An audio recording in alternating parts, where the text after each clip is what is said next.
Adapun saat ini Akil melanjutkan BPBJH telah memblokir sertifikat halal untuk produk jus buah nabis. Ya jus buah anggur. Ntar kalau misalnya nanya lah, masa nggak boleh nanya. Ntar kalau ada vodka nih ya kan, topi miring, bilang aja ini adalah jus jeruk. Ya ntar apa lagi?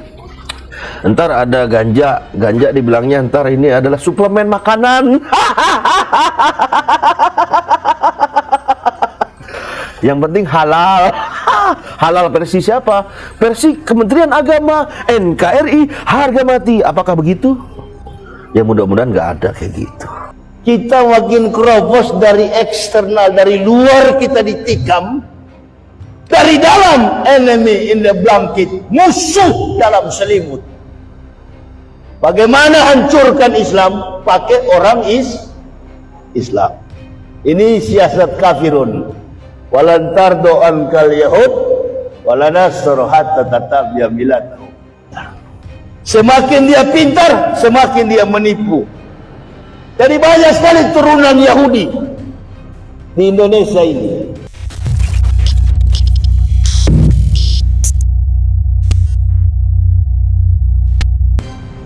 Umat Islam ini menjadi besar, bukan hanya di Indonesia, di mata dunia. Kita disegani, bukan Arab yang disegani, Indonesia, karena kita banyak, mayoritas 98% beragama, tapi lambat laun makin hari secara mayoritas kita masih posisinya mayoritas. Tapi kualitas mayoritas ini sudah diambang perpecahan, keterbelahan yang luar biasa. Akibat apa? Politik. Nah, ini ada mantan penyanyi, kata vokalis Scorpio, "To the wind of change." Nah, kita ingin merasakan angin. Kita ingin merasakan angin perubahan, sosok yang memiliki integritas luas. Apa integritas itu? Jujur, punya etos dan kinerja yang baik, punya latar belakang yang jelas sebagai pemimpin dunia. Insya Allah kalau Anies jadi presiden, insya Allah. Antum yang pendukung Prabowo jangan marah sama saya. Kita kan sudah pernah dukung Prabowo. Kalah atau menang? Menang. Siapa bilang kalah? Menang. Tapi yang Allah lantik adalah Jokowi. Nah, begitu berpikir teologis. Saya baru umpan tadi, masa nggak bisa nangkap. Kita umat Islam ini biar kalah jangan ngaku kalah. Saya masih kecil, ada tabiat saya suka berkelahi. Basar kalau saya kalah, saya ambil batu, saya lempar kalau kalah. Karena bapak saya yang suruh. Kamu jangan berkelahi di dalam rumah. Ada 3 orang kami laki-laki. Kalau berkelahi sesama saudara, pengecut, cari yang lain. Aku hantam di luar sana. Kita makin kerobos dari eksternal, dari luar kita ditikam.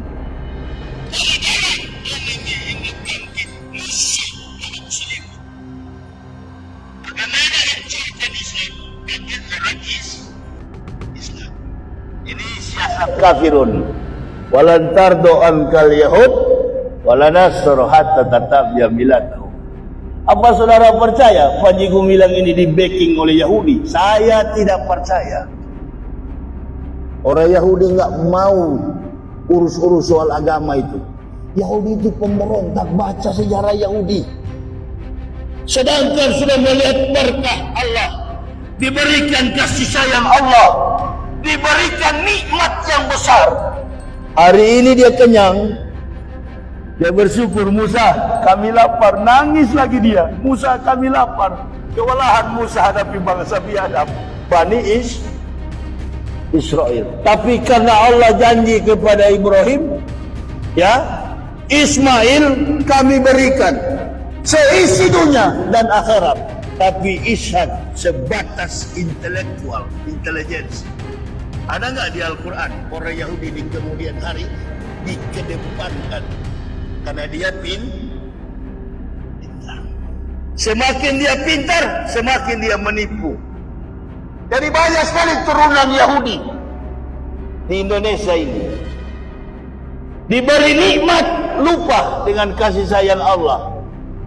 Bahkan kita lihat ya, dalam Islam itu kan begini. Kamu pencuri ya? Tidak. Mati-matian menyangkal. Tapi ada saksi. Dalam Islam kalau ada 2 orang 3 saksi berarti sah. Betul apa betul? Orang menikah, laki dan perempuan. Begitu ijab kabul, salaman, lalu diucapkan di hadapan para saksi, sah. Nah, ini Yahudi suka menyangkal. Di Indonesia begitu. Sudah ribuan orang, bukan cuma saksi 1-2 orang, ribuan masyarakat Indonesia resah dengan perbuatan opa tua ini, Panji Gumilang. Ini opa ini. Opa-opa dan oma-oma yang suka bikin rusak Islam, Pak Haji. Ini tadi kan Pak Haji singgung tentang opa-opa. Allahu Akbar. Opa-opa itu mestinya banyak bersolawat, betul? Banyak merenung diri karena kaki kanan sudah mendekati lahat. Bukan lahat kabupaten, liang lahat. Bukan cuma opa-opa. Bu. Ada juga oma-oma. Setiap kali mau pilpres, dia paling cerewet. Apa-apaan ibu-ibu ini ikut-ikut majelis taklim. Ini oma ini. Jadi Pak Haji, yang bikin kita miskin ini oma-oma dan opa-opa. Ada lagi opa-opa satu. Ini Kiai. Assalamualaikum Kiai. Waalaikumsalam. Baru 3 hari lalu datang ke sini Pak Ma'ruf Amin.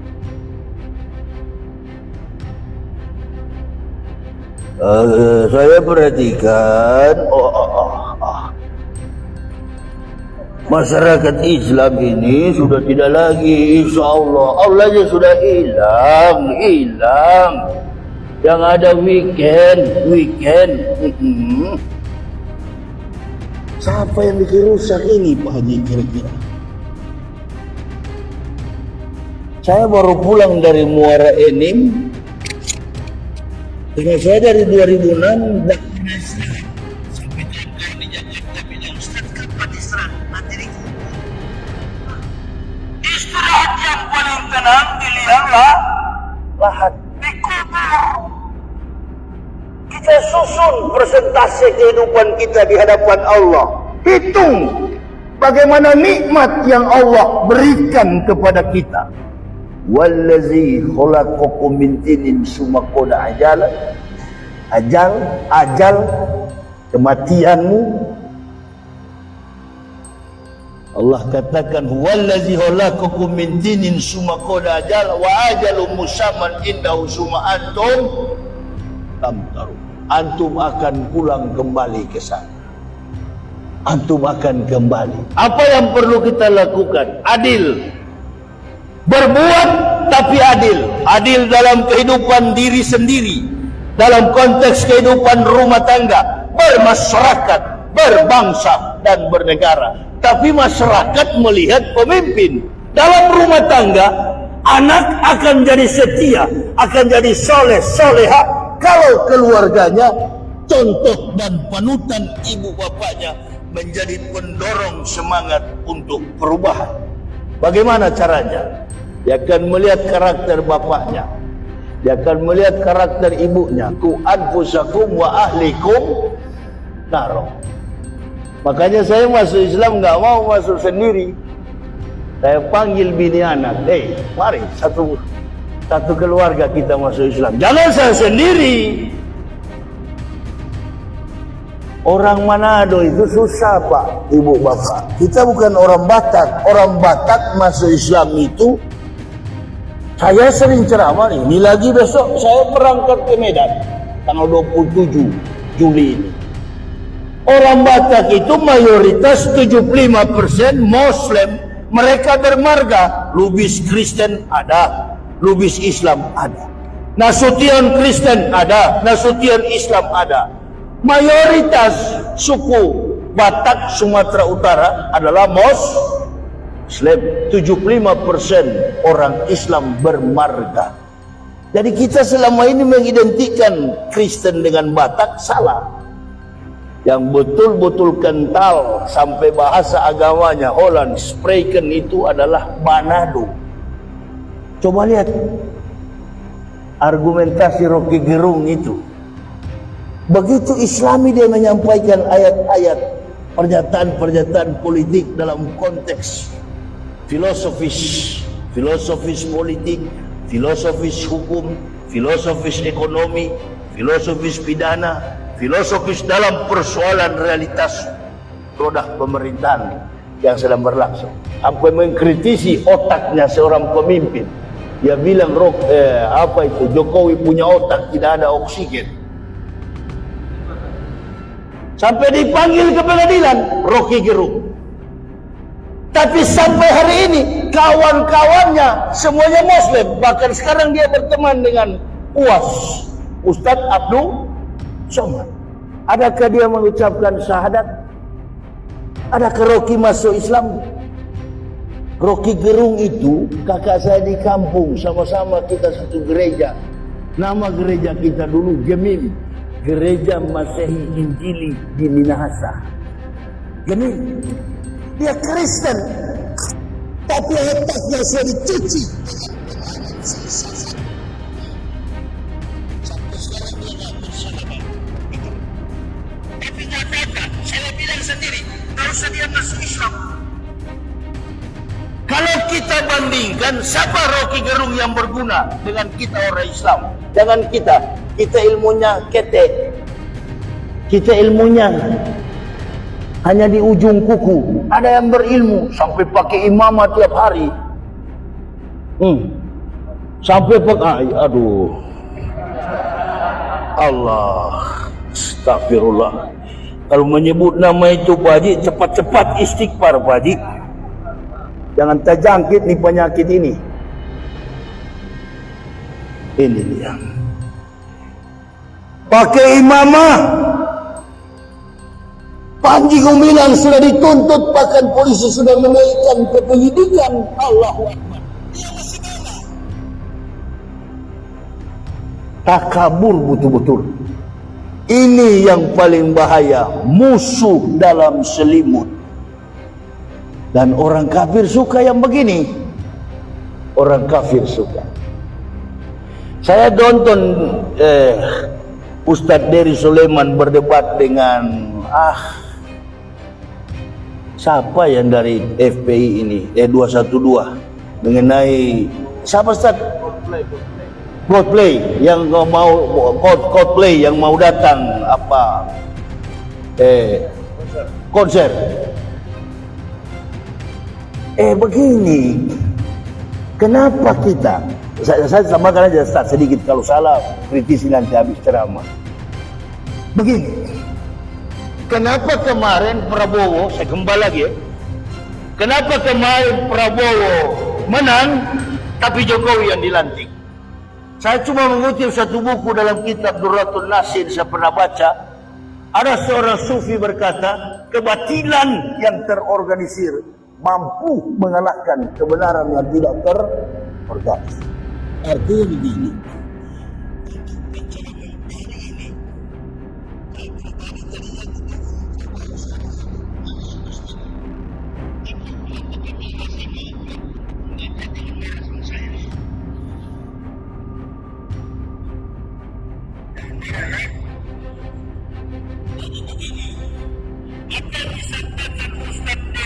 salah satu siasat. Saja. Kita kan sudah tahu lawan kita dulu siapa dan bagaimana taktik dan strateginya. Sama dengan saya. Waktu ditangkap polisi, dipenjarakan, saya tolak semua pengacara. bahkan Egy Sujana datang ke rumah.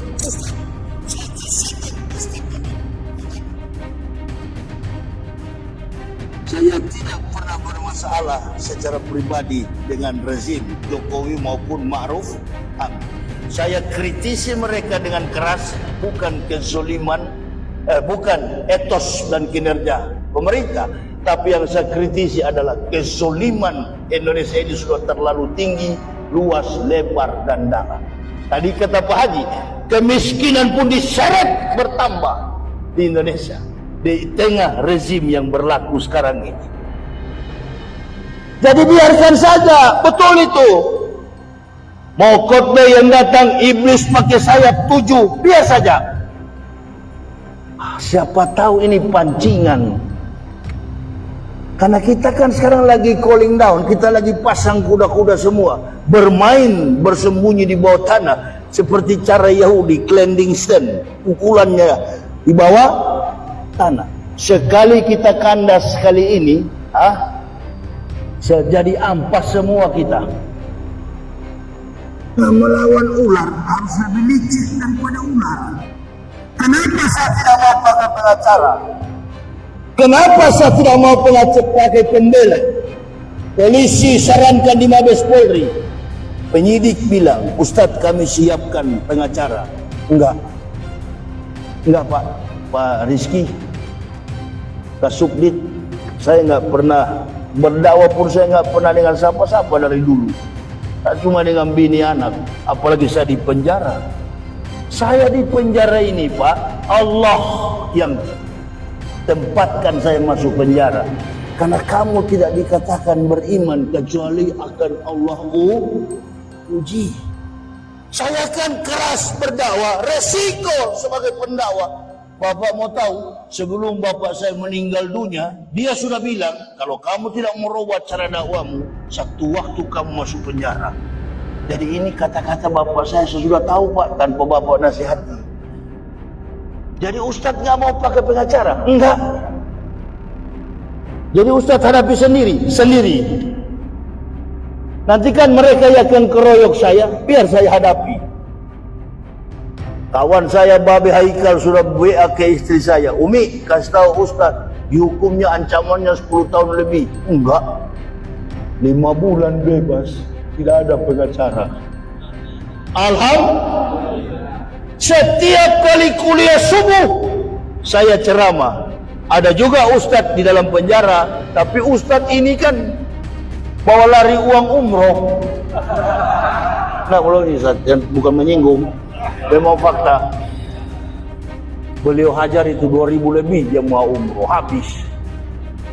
Kecil orangnya, kecil sekali, lincahnya minta ampun Ustadz ini.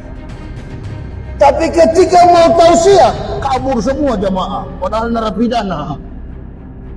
Begitu saya masuk, ini dia Ustadz Yahya masuk. Saya katakan kepada jamaah dan narapidana, kawan, Allah yang tempatkan kita semua di sini, Allah yang tahu jalan keluar. Nggak usah pakai siram. Ada istilah dalam penjara, siram jaksa, siram pakai air panas. Tidak usah antum bersandar kepada manusia. Habib Rizik di blok narkoba, kami di blok pidana umum dengan Wong Itogalo, Irjen Polisi Napoleon Bonaparte. Itu dia. Kita berdua satu blok. Tiap hari nggak pernah buka baju, nggak pernah pakai baju, buka baju terus. Karena panas di dalam. Penjara kami di bawah tanah. Sampai meninggal Ustadz Mahir Atwalid. Meninggal dunia Ustaz. Karena sedih. Apa yang disedihkan? Boleh kita menangis kalau kita minal laila fatahajat bihi. Pada waktu kita sholat tahajud baru kita terisak-isak di situ. Bukan minta ampun. Tetapi memohon kepada Allah agar kami tetap kuat. Karena kami kan bukan nyolong uang negara. Saya Habib Rizik bukan merampok uang negara, bukan merugikan negara. Bangga kita. disimpan ke dalam penjara. Jangan juga salahkan polisi, jangan juga salahkan jaksa, hakim dan lain sebagainya. Mahasabah bimusibatin illa biidnillah. Izin Allah. Supaya hati kita jadi besar, nggak cengeng di dalam penjara. Nggak usah menangis. Menangislah kalau kita belum sukses berbuat bagi agama. Kata beliau tadi. Ada kawan saya itu di Jawa, sudah almarhum, barusan meninggal, Ustadz Stephen Arwibowo. Ya, Coach Stephen, Ustaz. Dia dari kafir masuk Islam. Bukan cuma mengislamkan orang kafir, bahkan gereja-gerejanya pun di Jawa jadi Islam. Dibeli oleh Coach Stephen. Gereja yang tadinya gereja diturunkan salibnya, berubah menjadi Masjid Isa Al-Masih. Gerejanya pun masuk Islam. Allahu Akbar. Ini orang-orang yang berbuat. Saya begitu juga mengislamkan orang di atas pesawat pun saya islamkan. Orang Manado, kawan-kawan saya yakinkan. Kenapa kamu masuk Islam? Saya tidak masuk Islam. Islam yang masuk ke saya. Bagaimana mungkin saya orang Manado masuk Islam? Fardomen, kamu kan sudah ustaz sekarang. Itu kan semua panggilan jamaah. Begitu. Bisa ingat saya juga ustaz jadi pendeta. Dulu kamu suka berteman sama saya. Sekarang kau benci. Ya, karena kamu menjelek-jelekan Tuhan kami. Tuhan kamu yang mana? Coba saya tanya kamu dulu. Kamu yakin Tuhan itu mati? Oh, gila kamu. Masa Tuhan mati? Allahu Akbar. Ini kafir langsung marah. Betul kamu yakin Tuhan tidak mati? Betul. Terus bagaimana doktrin Kristen? Kristus mati di kayu salib demi dosa-dosa kamu. Kamu masih percaya itu? Iya. Sekarang saya mau tanya kamu percaya Tuhan yang mati atau yang tidak mati? Dia bilang Yesus kan mati menebus dosa-dosa manusia. Tidak usah begitu, tidak usah panjang-panjang. Kau mau jelaskan saya lebih tahu karena saya pendeta dulu. Tidak usah begitu, itu doktrin saya dulu yang cuci-cuci kau punya otak. Saya cuma tanya, apakah kamu percaya? Pilih Tuhan yang pernah mati atau Tuhan yang tidak pernah mati. Saya dan keluarga beralih dari Tuhan yang mati menuju kepada Allah yang kekal. Kamu mana pernyataanmu? Ya juga, bingung juga saya. Sudah kalau begitu kamu pikirkan sendiri. Nggak usah berdebat, kita berteman dulu. Kamu nggak usah pelajari Al-Quran. Berat belajar Al-Quran itu. Itu bukan kitab pembanding. Maka saya tidak suka orang yang nggak ngerti agama Islam, nggak ngerti juga agama Kristen, berdebat di media sosial, di YouTube. Ini tidak saya tanggapi yang begitu, karena dua-dua buta. Zakir Naik saya bilang tadi, antum lihat Zakir Naik berdebat, itu hanya pandangan secara alegoris. Menilai agama itu menggunakan filsafat nilai, axiology, etika, logika, estetik. Logika al-Islamu ya'lu wa la yu'la alaihi. Mari kita periksa kitab Islam itu. Ada nggak pernah mampu diselewengkan satu ayat saja, satu titik saja? Kalau Islam bisa diselewengkan ayatnya, satu kali ente cungkil jumlah ayat di dalam, anak pernah hitung 8 tahun sebelum anak masuk Islam. Anak pernah hitung setiap urutan ayat-ayat yang mengandung sinonimisasi, kata fa'il, kata naim. Kalau kita jumlah, kalau dia satuan 9, kalau puluhan 19, 29, kau ganti ayat ini, kau curangi, kau ambil satu ayat ini, dia berkurang jumlahnya. Orang akan tahu. Inna nahnu nazzalnal zikra wa inna Allahu lahafizun. Kami, kata Allah, yang menurunkan Quran, kami yang menjaga. Innalillahi, Bible Kristen itu hampir tiap tahun merubah. Apa ini sebut firman Tuhan? Firman saya dan teman-teman, kawan. Firman saya dan teman-teman. Ini saya dipenjarakan dan saya minta maaf kepada orang Kristen karena ada bahasa yang tidak santun saya sampaikan dengan mengingat bangsa kita adalah bangsa yang santun dan beradab. Di mana Ustadz antum minta maaf? Saya katakan Roh Kudus itu yang saya minta maaf. Roh Kudus, karena Kudus itu kan kasar sekali. Salah seorang kiai datang sebagai saksi ahli. Pak Yahya, Anda baru masuk Islam, betul Kiai? Anda terima enggak kalau Anda menghina orang kafir tanpa alasan dan dia membalas menghina agama kita? Allahu Akbar. Habis sidang saya menangis, saya sadar. Berhenti kata-kata konyol begini. Tapi ketegasan saya tetap pada prinsip akademik. Bahwa tidak mungkin orang mendapatkan Islam itu kalau otaknya tumpul. Betul apa betul? Ini yang lari ke Amerika, Taifudin.